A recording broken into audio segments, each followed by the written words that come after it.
Navoiyda profilaktika inspektori sergakligi hamda hushyorligi natijasida yana bir jinoiy holat fosh etildi. Navbahor tumanining O'zbekiston mahallasida bemaqsad yurgan shaxs shu mahallaning profilaktika inspektori kapitan Bahriddin Yo'ldoshevning e'tiborini tortadi. Mahalla aholisini yaxshi taniydigan xodim shubhali ko'ringan shaxs bilan suhbatlashishga harakat qiladi. Fuqaro sarxushligi sababli xodimning qonuniy talablarini bajarmay qochishga urinadi. Shu zahoti tuman ichki ishlar boshqarmasi tezkor tergov guruhiga xabar berildi. Birgalikda fuqaroning shaxsiga aniqlik kiritiladi.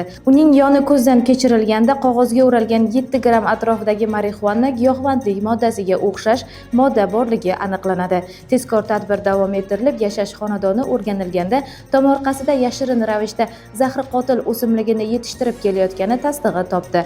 Xodimning sergakligi va hushyorligi natijasida yana bir noqonuniy faoliyat to'xtatildi. Ayni vaqtda holat yuzasidan Jinoyat kodeksining 276-moddasi 1-qismi bilan jinoyat ishi qo'zg'atilib, tergov harakatlari olib borilmoqda.